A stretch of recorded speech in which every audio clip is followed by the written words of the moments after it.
Doctor Vineet Goswami ji से मैं अनुरोध करूंगी कि वो आए। आप दिल्ली में म्यूजिक फैकल्टी में प्रोफेसर हैं, आपके पिताजी माताजी सब संगीत से जुड़े हुए हैं। ये संगीत पर ही मैंने एक रचना लिखी थी पिछले वर्ष, मैं वो सुना रहा हूँ। स्वर और लय का मधुरम संगम, स्वर और लय का मधुरम संगम, सुखमय जीवन मन का रंजन। जीवन यही नहीं है तो फिर क्या है, ये संगीत नहीं है तो फिर क्या है। स्वर और लय का मधुरम संगम, सुखमय जीवन मन का रंजन। जीवन यही नहीं है तो फिर क्या है, ये संगीत नहीं है तो फिर क्या है। ये पंछी की चुनमन, ये पंछी की चुनमन, ये भंवरे की गुनगुन, नदियों की कलकल, ये एक तारे की तुनतुन। ये पंछी की चुनमुन, ये भंवरे की गुनगुन, नदियों की कलकल, ये एक तारे की तुनतुन।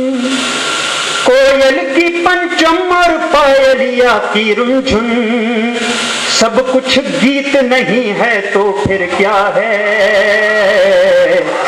ये संगीत नहीं है तो फिर क्या है। संगीत वाला हूं, हर जगह संगीत ढूंढता हूं। सूरज की लाली और खेतों की हरियाली,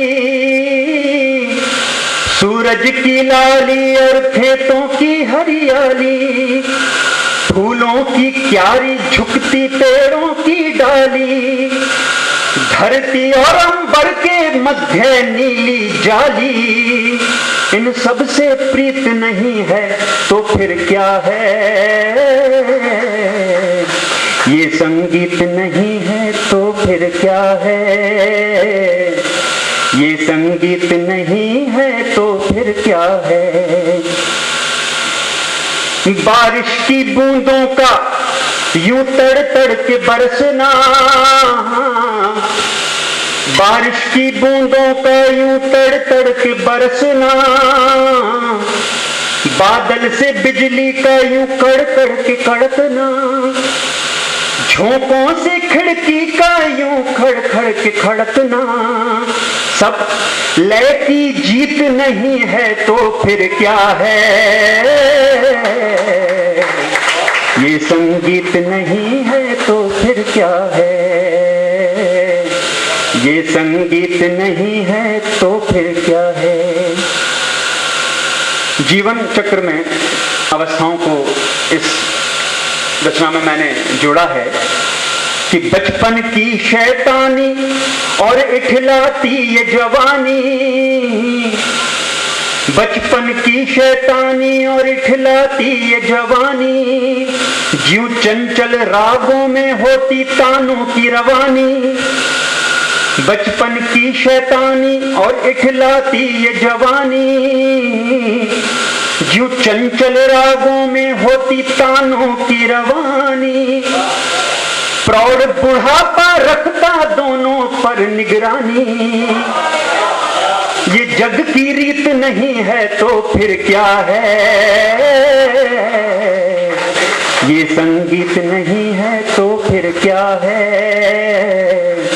ये संगीत नहीं है तो फिर क्या है। बहुत बहुत धन्यवाद। क्योंकि कल शिक्षक दिवस है, एक भजन मैं अपने बचपन से गाता आया हूँ, मेरे पिताजी का स्वरबद्ध है, बहुत खूबसूरत भजन, मुझे अब तक के जितने मैंने भजन गाए होंगे उसमें ये भजन लगता है और बहुत छुपा हुआ भजन है, मैं आपके सामने प्रस्तुत कर रहा हूँ। तुम भी भर के लाना, तुम भी भर के लाना, मेरे गुरु ने मंगाई, गुरु ने मंगाई, मेरे गुरु ने मंगाई। तुम भी भर के लाना, तुम भी भर के लाना, मेरे गुरु ने मंगाई, गुरु ने मंगाई, मेरे गुरु ने मंगाई। परीक्षा है। पहली भिक्षा अन्न की लाना, माई बाबू के ढिंग नहीं जाना। पहली भिक्षा अन्न की लाना, माई बाबू के ढिंग नहीं जाना। शहर गांव को छोड़ के लाना, शहर गांव को छोड़ के लाना, अन्न तो लाना, मेरे गुरु ने मंगाई, मेरे गुरु ने मंगाई। चैलेंज दिया है शिष्य को कि अन्न लाना है, लेकिन शहर गांव को छोड़ के लाना है, किसी माई के घर नहीं जाना, किसी बाबू के घर नहीं जाना है। दूजी भिक्षा जल की लाना, कुएं बावरी ढिंग नहीं जाना। दूजी भिक्षा जल की लाना, कुएं बावरी ढिंग नहीं जाना। ताजा बासी छोड़ के लाना, ताजा बासी छोड़ के लाना। शहर गांव को छोड़ के लाना, जल ही तो लाना, मेरे गुरु ने मंगाई, मेरे गुरु ने मंगाई। तीजी भिक्षा लकड़ी की लाना, तीजी भिक्षा लकड़ी की लाना। पेड़ वृक्ष को नहीं सताना। आदरणीय प्रजापति जी ने जो मुहिम के लिए कहा है, तो देखिए कैसे इस पद में है कि तीजी भिक्षा लकड़ी की लाना, पेड़ वृक्ष को नहीं सताना। तीजी भिक्षा लकड़ी की लाना, पेड़ वृक्ष को नहीं सताना। सूखी गीली छोड़ के लाना, सूखी गीली छोड़ के लाना।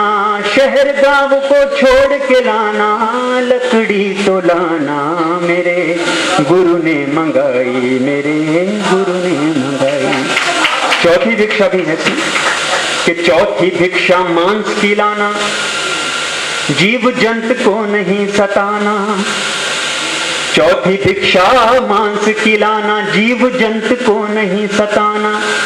ताजा बासी छोड़ के लाना, शहर गांव को छोड़ के लाना। माई बाबू के ढिंग नहीं जाना, मांस तो लाना, मेरे गुरु ने मंगाई, मेरे गुरु ने मंगाई। ये भजन गाते गाते कई वर्ष बीत गए।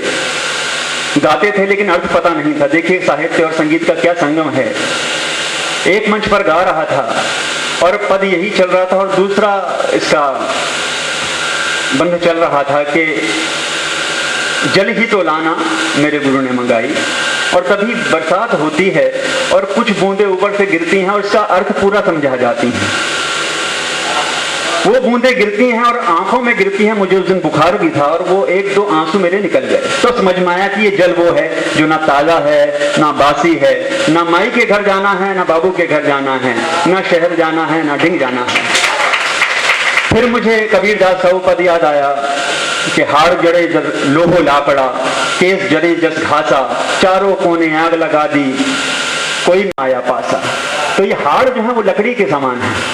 अपने गुरु को हम क्या दे सकते हैं? बाहर से कुछ भी नहीं दे सकते। जो दे सकते हैं अंदर से दे सकते हैं। खुद को समर्पित कर दें, मेरे ख्याल में यही गुरु की सही दीक्षा होगी। तो ये इस भजन को मुझे प्रस्तुत करने का आपने मौका दिया। मेरे मन के बहुत करीब ये भजन था। एक बार पुनः आप सभी का बहुत बहुत स्वागत करूंगा, बहुत बहुत धन्यवाद करूंगा। मैं पहली बार किसी मंच पर काव्य पाठ के लिए खड़ा हुआ हूँ। बहुत सारी त्रुटियां हुई होंगी तो उसके लिए माफी भी चाहूंगा आपसे। बहुत बहुत धन्यवाद। बहुत बहुत। अगर आप ये वीडियो YouTube पर देख रहे हैं तो हमारे चैनल को सब्सक्राइब करें और बेल आइकन को दबाना ना भूलें। अगर आप Facebook पर ये वीडियो देख रहे हैं तो हमारे पेज को लाइक करें।